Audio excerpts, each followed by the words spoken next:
What's up, gang? Hope everyone's doing well. This may well end up being a massive waste of time if the audio turns out crap, but time will tell. I want to do something a little bit different because the channel's been a bit dry of late, and I have about an hour until I get to my destination, so I thought I'd try and kill the time in a different kind of way. Okay, so I'm on my way to Bunbury Speedway for the second last installment of USA versus Australia Speed Week. This will be the last time that the visiting drivers will be at Bunbury for this visit. So Tyler Courtney, Corey Eliason, and Brock Ziafos have been absolutely dominating our locals since we got here. It's been really, it's honestly, it's been a bit disappointing. I didn't expect them to get cleaned up this much. I thought that the locals were going to give them at least a little bit of a run for their money. There's been some glimpses of hope, courtesy of Chris Coyle, who had an absolutely insane battle with Tyler Courtney during a heat race, I believe the first or second night of Speed Week, which was unreal. And then he actually led some laps in the feature as well, but ended up taking the wall down and broke his front end, and that was him done for the night. And then just on the weekend at Ellenbrook, James Inglis got up on the podium with the guys, which is good to see.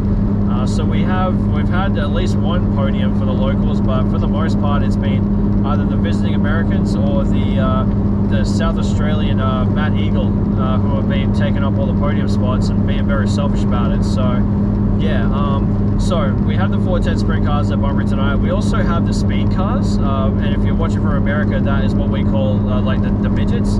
So, and I'm not sure if I've ever seen midgets at Bunbury before, not that I can recall anyway. I'm curious to see how they go, because Bunbury's not quite as wide and it's not as banked as what the Motorplex is, so I'm curious as to how they're going to run the track. And we also have the wingless on support as well, and they've always got a big car count, the wingless, so yeah, it should be a good night. One of two things, or even both things, you can count on happening at Bunbury. One, it's going to be fucking freezing. It's always cold at Bunbury for some reason, and unfortunately 3 and 4 at Bunbury has a tendency to take rubber. But tonight it might be a little bit different, because I've seen some stuff on Facebook that the track crew has been doing a lot of extra work this last couple of days to try and stop that from happening, and they've also pushed the starting time of the race of the actual show back an hour. I'm assuming to let the temperature drop, which means the track won't dry out as quickly, and in turn it won't take rubber, or at least as much rubber as it does on a typical night. Rubber down racing isn't really a problem unless the 410s are there, or if you have a really high car count for like the 360s maybe.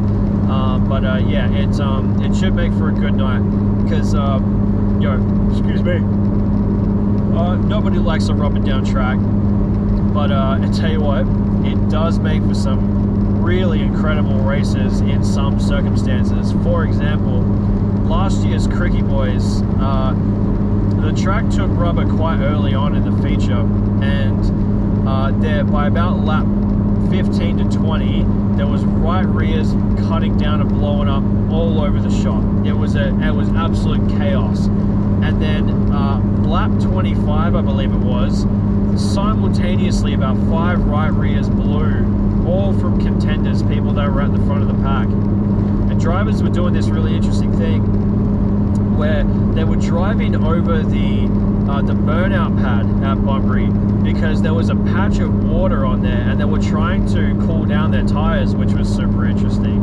Not sure I've ever seen that before. And yeah, so it's going to be a good night, I think.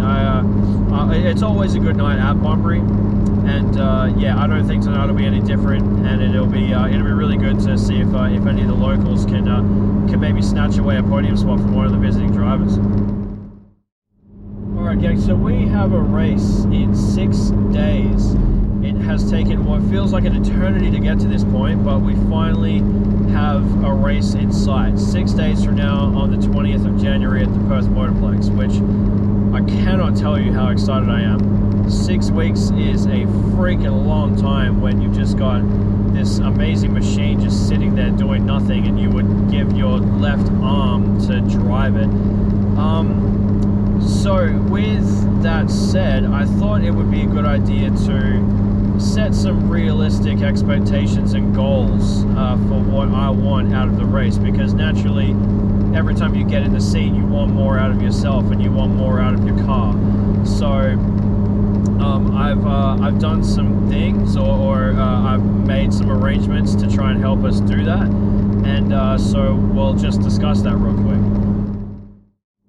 Alright guys, so this week was pretty cool actually, so for a few reasons. Number one, I got reached out to by a fella named Troy Wright, and I felt bad. It took me a few days to get back to him. I was feeling pretty overwhelmed this week, and it took me a few days to get back to him, but I reached him in the end, and he gave me a call, and among other things, he actually offered me a trailer to borrow, which is unreal, because he understood actually the pain that dealing with those higher places can be. So he reached out and said, hey look, I've got this trailer, my young guy isn't racing until next year, he's planning on running wingless. Apparently he's a fan of this YouTube channel, so shout out.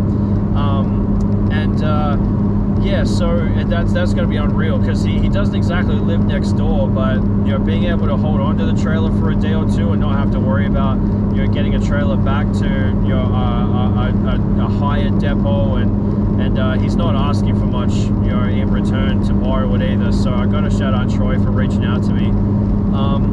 Now I mentioned in a TikTok that I put up this week that I was going searching for a crew chief for this week. Cameron, he is not able to make this Friday's race because he's on site at work. So I said to him, I was like, hey, what do you think about me getting a standing crew chief for the night? He's like, yeah, it's a good idea. Like, no, I didn't ask him because you know, I was asking for his permission, or that I thought that he was going to get insulted or anything like that. It's just I knew that he wasn't going to be able to make it, so I knew that I wanted a set of experienced eyes to watch over me in the car, like, you know, for the night. So he's like, yeah, it's a good idea, go and find somebody. So I put out a post on the WA Classifieds Speedway page. There's a couple of different groups on Facebook for buying and selling you know, Speedway equipment and gear and parts and stuff here in WA. And I put something up and said, hey gang, look, I'm looking for a crew chief for Friday. If you have some experience and you would like to watch over me in the car and let me know what you would like in return for it, reach out, because I'd like to talk to you. And I did have a couple of people reach out, and but I'm not going to lie, as soon as Tim Bruges' name came up, I knew that I wanted him to be the guy.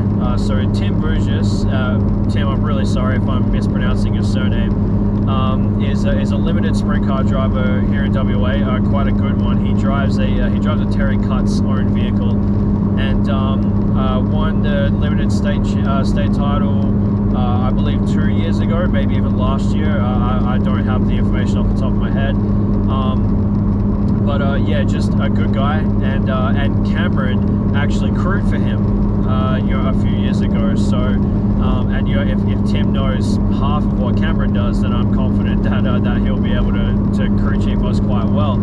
So, yeah, I'm super excited to have Tim watching over us for the night. The way the car is set up, like, you know, the way that Cameron, like, you know, set it up for us in the last race, I'm very, very happy with. But we did only get 2 laps into the feature, so we may have to kind of reset, not the car completely, just move the car back to where we started at the start of the night for hot laps. We'll soon see how that goes. I'm open to anything. If Tim sees something he wants to change, I'll let him make the decisions. I just want to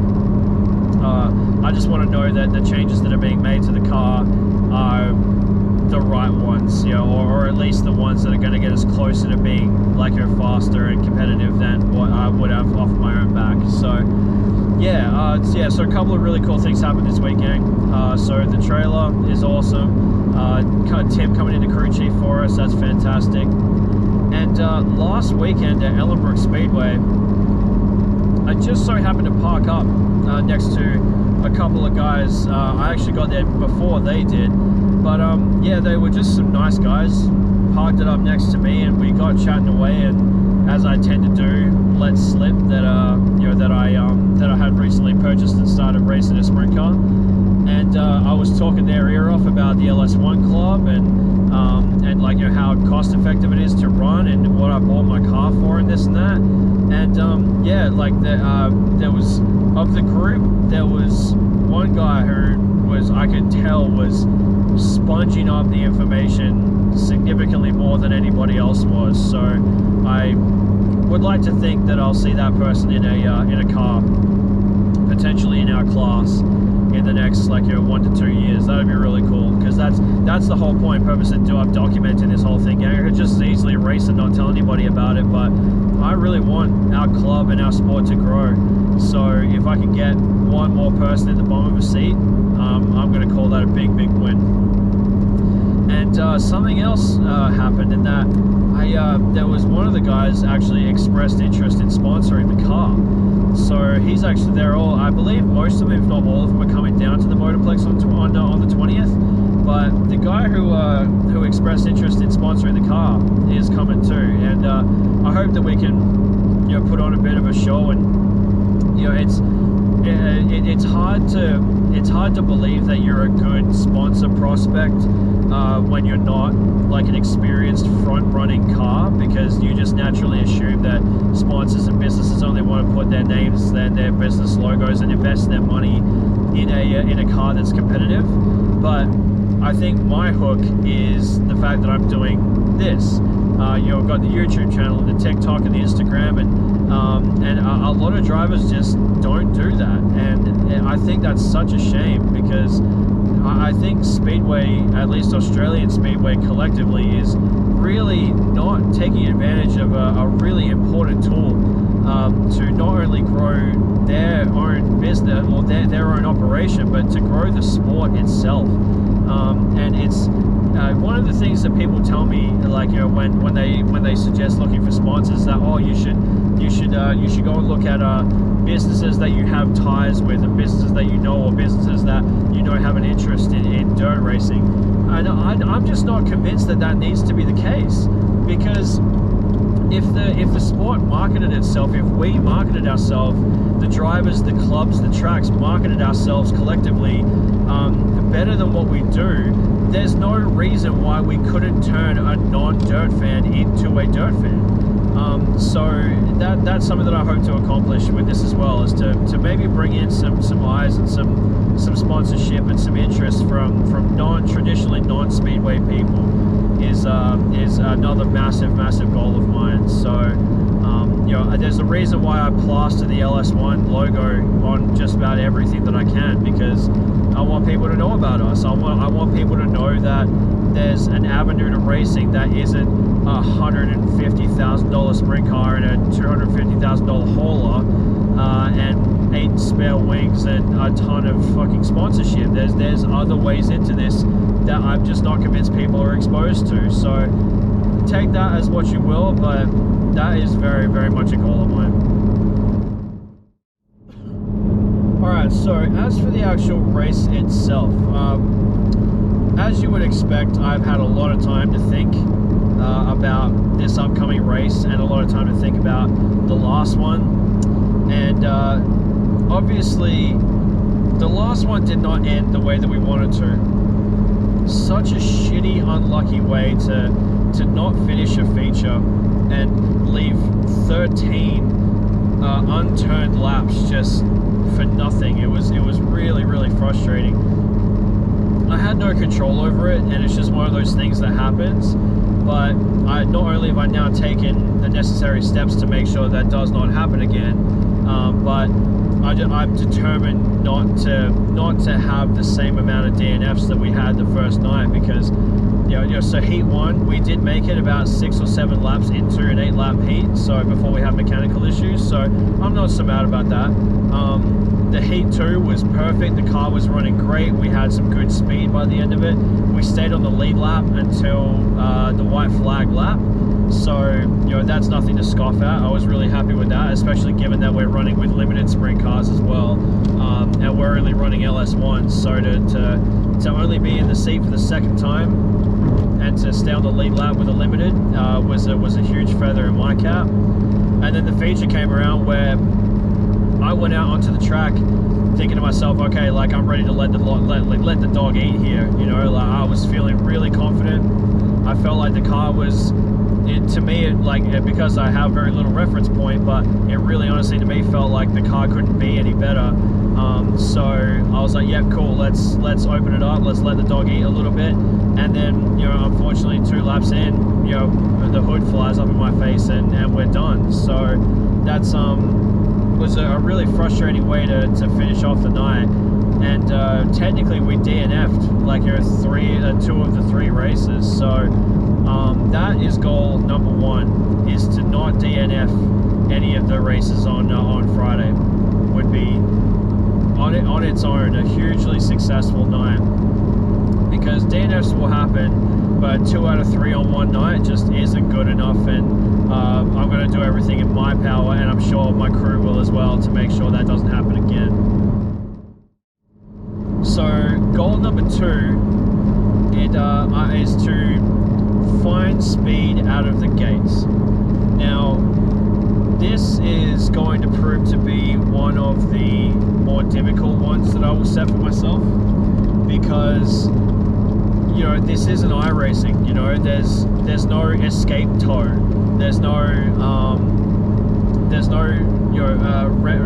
remedy, there's no reset button for if you make a mistake, and if you run over a right rear or you bang into somebody, there's real consequences for this. And that became very apparent when I got onto the track for the first time, because I let them have a lot of space before I really, like, you know, started to put my foot down at all, because it's really, guys, this is scary. Like, driving a sprint car is obviously a dream come true, and it's incredibly exciting, and it's everything that you would want out of the experience and more. But at the foundation of it, it's fucking scary, especially when you have as much on the line as a lot of us do. And if I, you know, me specifically, I've said this before, but if I jump my car, I am done. That's my career finished, because I physically do not have the cash or the money to rebuild any major components of the car. The money that I have is for small repairs, running costs. That's about it. So and when you're in that kind of situation, you tend to race a little more cautiously. But even though I am going to ask you know, my club president if I can start off the back again, which I plan on doing for at least this one more show, to start off the back for all the races. But my goal is to stay with the pack a little more with what I did the first time we went out.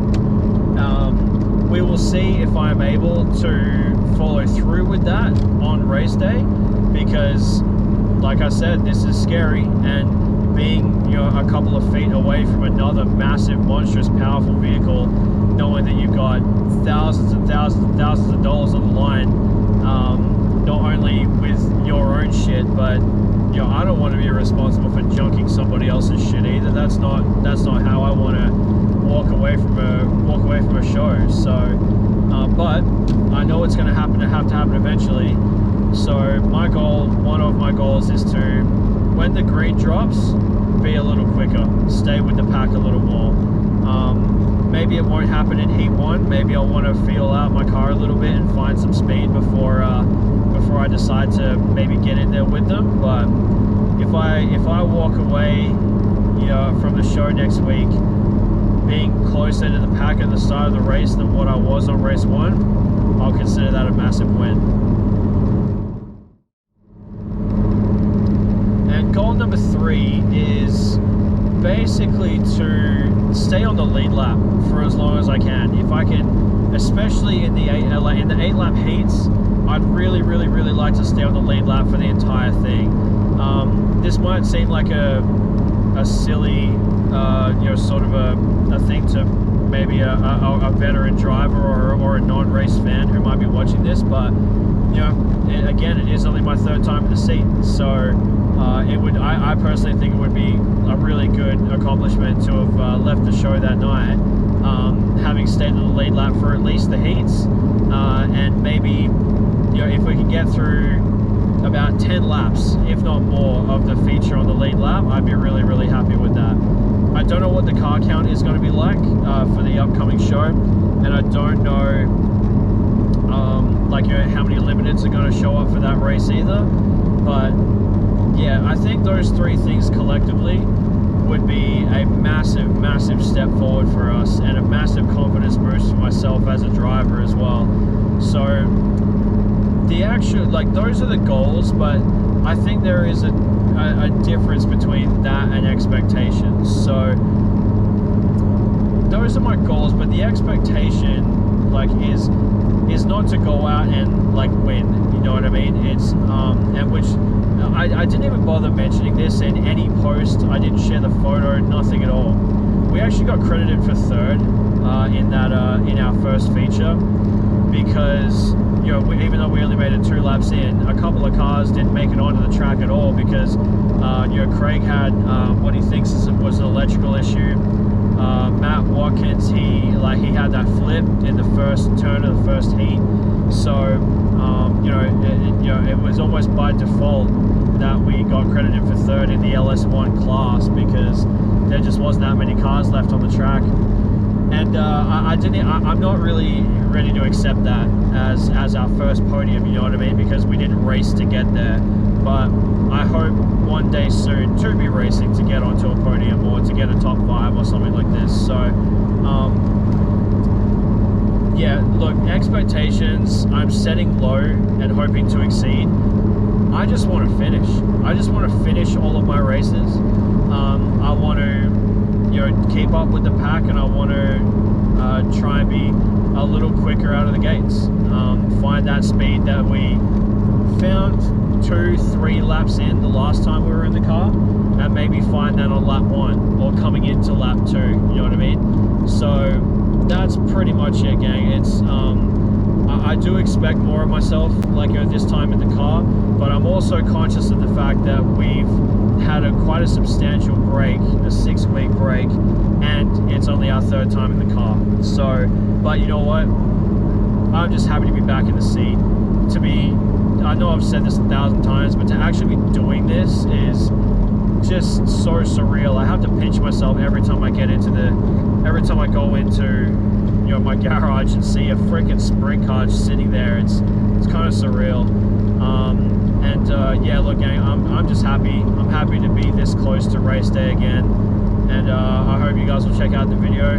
When I put it out, I'll have the GoPro strapped on, and hopefully I'll have someone in the stands filming it for me. So, and I'm just excited. 6 days can't go quick enough. So hope you've enjoyed my rambling. I know it's not a super exciting video, but I like to document just about everything if I can. So if anybody who's actually watching actually cares about this, I appreciate you. So yeah, that's it, gang. Thanks for checking it out. Appreciate it. Till next time. Bye for now.